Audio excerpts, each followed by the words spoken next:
Muy buenos días. Muchas veces me han hecho la siguiente pregunta. ¿La oración cambia las intenciones de Dios o la voluntad de Dios? La respuesta simplemente es no. Ahora, si la pregunta es, ¿la oración cambia las cosas? La respuesta es sí, por supuesto que las cambia. La Biblia dice que hay cosas que Dios ha decretado desde la eternidad y esas cosas inevitablemente van a suceder. Si usted orara individualmente o usted y yo nos uniéramos en oración o si todos los cristianos del mundo orásemos todos en forma colectiva, no cambiaría lo que Dios en su consejo oculto ha decidido hacer. Por ejemplo, si decidiéramos orar para que Jesús no regresara, aún así regresaría, porque el Señor así lo ha decretado, no importa cuánto oremos. Sin embargo, podría preguntar, ¿qué no dice la Biblia que si dos o tres están de acuerdo en algo, les será hecho? La respuesta es sí, eso dice la Biblia, pero ese pasaje se refiere a la disciplina de la iglesia, no a las peticiones de oración. Veamos lo que dice Mateo 18, versículos 19 y 20. Dice, de cierto os digo que todo lo que atéis en la tierra será atado en el cielo, y todo lo que desatéis en la tierra será desatado en el cielo. Otra vez os digo que si dos de vosotros se pusieren de acuerdo en la tierra acerca de cualquiera cosa que pidieren, les será hecho por mi Padre que está en los cielos. Porque donde están dos o tres congregados en mi nombre, ahí estoy yo en medio de ellos. Como ven, el contexto no es el de conceder todas las peticiones, sino de los congregados en su nombre. Debemos tener en cuenta, hermanos, que toda enseñanza bíblica sobre la oración no la debemos aislar del resto del contenido de la Biblia. No podemos basarnos en solamente un pasaje, un versículo. Debemos abordar el asunto a la luz de toda la Escritura, resistiéndonos a hacer una lectura atomista, es decir, pedazo por pedazo. Alguien también podría preguntar, ¿no dice la Biblia que de vez en cuando Dios se arrepiente? Y la respuesta es sí, el Antiguo Testamento ciertamente lo dice. Por ejemplo, el libro de Jonás dice que Dios se arrepintió del juicio que había planeado contra la gente de Nínive, en Jonás 3:10, que dice, y vio Dios lo que hicieron, que se convirtieron de su mal camino y se arrepintió del mal que había dicho que les haría y no lo hizo. Al usar aquí el concepto de arrepentimiento, la Biblia describe a Dios que es espíritu, en lo que los teólogos llaman un lenguaje antropomórfico. Obviamente, esto no significa que Dios se arrepintió de la forma que nosotros nos arrepentimos. De lo contrario, podríamos asumir correctamente que Dios ha pecado y por lo tanto necesitaría un Salvador, Él mismo. Esto no es así. Lo que claramente significa es que Dios eliminó la amenaza de juicio hacia la gente de Nínive. La palabra hebrea naham, traducida como arrepentirse, es la versión arrepentirse en la versión Reina Valera. El uso del término naham casi en todos los casos se aplica a Dios y no al hombre. Cuando la Biblia llega a decir que Dios se arrepintió, el texto bíblico se refiere al cambio de parecer sobre el castigo o el mal que había dispuesto Dios, que había iniciado hacia el hombre impío, etc. A menos que este último se arrepintiese. Ahí usa otra palabra para el arrepentimiento, naham. Entonces, se refiere a la actitud de Dios hacia el hombre en función de una relación personal o la orientación de sus caminos por los que una persona anda. Esta palabra hebrea, naham, puede significar algo así como sentir, pensar, estar en duelo, arrepentirse, o también podría ser consolarse, liberarse, desembarazarse, por ejemplo, de los enemigos. Sea que se refiera a sentir, pensar o a sentir pesar o a sentir consuelo, el término hebreo indica un cambio en la actitud mental o el sentir de la persona. Esa palabra generalmente habla acerca de Dios, ese tipo de arrepentimiento. Por otro lado, la palabra shuv, que también se traduce como arrepentimiento, indica volverse o retornar de un mal camino pecaminoso hacia Dios. Pero obviamente este término nunca se aplica a Dios en la Biblia. La palabra arrepentirse, teshuvah, escucha también esa misma raíz, shuv, literalmente significa retorno. Dios se consuela, se consoló, se sintió tranquilo de que la gente se había apartado de su pecado y por tanto revocó la sentencia de juicio que había impuesto hacia el pueblo de Nínive. Cuando Dios pone su espada de juicio sobre la cabeza de las personas, ellas se arrepienten. Entonces ese castigo se retiene.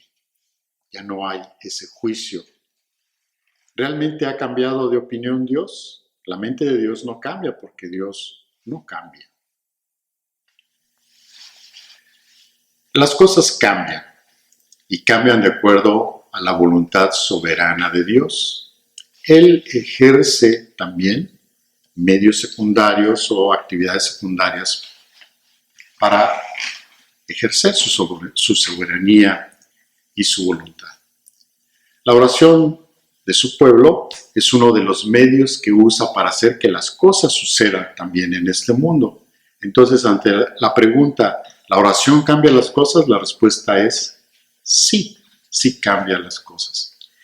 Aunque es imposible saber cuántas veces en la historia humana ha habido intervención directa de Dios y cuántas veces Dios se revela a través de agentes humanos. Un ejemplo que Juan Calvino usaba para expresar esto era el libro de Job. Sabemos que los sabeos y los caldeos se habían llevado los burros y los camellos de Job. ¿Por qué? Porque Satanás había movido sus corazones para que así lo hicieran. Porque Satanás había recibido permiso expreso de Dios para probar la fidelidad de Job de cualquier forma que él deseara, salvo quitarle la vida. Dios en su soberanía lo aceptó. El propósito de Satanás era incitar a estos dos grupos para que hicieran a Job blasfemar contra Dios. Ese era un motivo totalmente malévolo. En este relato de la Escritura, Satanás eligió agentes humanos, los sabeos y los caldeos, que eran malvados y eran suficientemente malvados para hacer lo que hicieron, robar todos los animales de Job. Estos sabeos y caldeos eran conocidos por su forma de vida ladrona, asesina. La voluntad de ellos estaba involucrada, por supuesto, pero en ningún momento hubo coerción, es decir, nadie los obligó a hacerlo. El propósito de Dios se logró a través de estas malas acciones de estos hombres.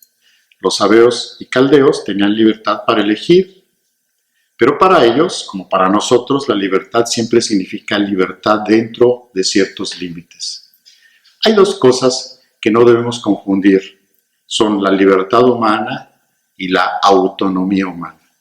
Siempre habrá un conflicto entre la soberanía divina y la autonomía humana, pero nunca hay un conflicto entre la soberanía divina y la libertad humana.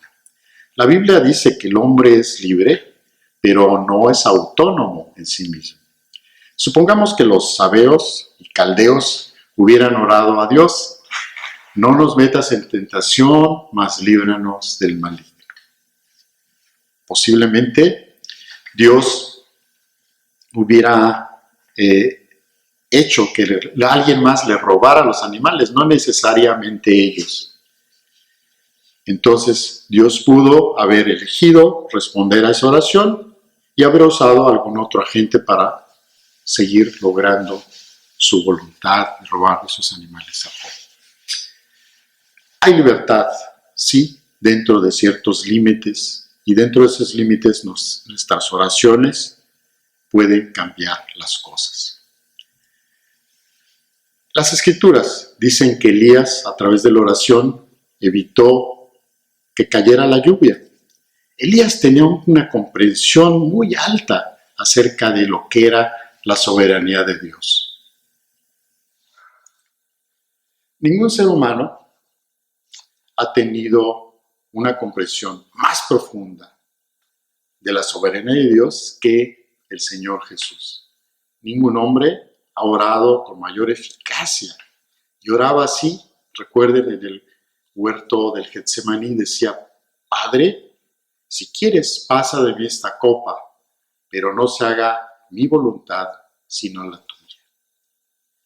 Oramos precisamente gracias a la soberanía de Dios, porque creemos que Dios tiene su poder para obtener las cosas de acuerdo a su propósito. De eso se trata la soberanía, de obtener las cosas de acuerdo con el propósito de Dios. Entonces, ¿la oración cambia las intenciones o la voluntad de Dios? No, no cambia las intenciones ni la voluntad de Dios. ¿La oración cambia las cosas? Sí, la oración puede cambiar las cosas. En Santiago 5:16 encontramos una frase interesante que muchos de ustedes han oído. La oración eficaz del justo puede mucho. Lo hemos oído muchas veces. Y eso es cierto, es cierto. El problema es que no somos tan justos. Lo que la oración cambia con mayor frecuencia es la maldad y la dureza de nuestro propio corazón. Nos cambia a nosotros, cambia al que ora. Eso, por sí solo, sería un motivo suficiente para orar. El hecho de que voy a cambiar, incluso si ninguna de las otras razones fuera válida o fuera verdadera. Con respecto a Dios, la oración no es más que un reconocimiento explícito de nuestra dependencia de Él y para su gloria. Como hizo todas las cosas para su propia gloria, así será glorificado y reconocido por sus criaturas. Es un reconocimiento de nuestra dependencia, del poder y la misericordia de Dios para lo que necesitamos. Y un honor bastante adecuado para el gran autor y fuente de todo bien. Dios quiere que oremos. La oración ferviente de muchas maneras tiende a preparar nuestro corazón. Cuando oramos, nuestra mente está más preparada para apreciar la misericordia de Dios. Nuestra oración a Dios puede despertar en nosotros un sentido y una mayor comprensión de nuestra dependencia de Dios por la misericordia o aquello que pedimos. Es un ejercicio de fe en la suficiencia de Dios, de modo que podamos estar preparados para glorificar su nombre en todo momento, cuando nosotros recibimos su misericordia. Todo lo que Dios hace es para su gloria, primero, y segundo, para nuestro beneficio.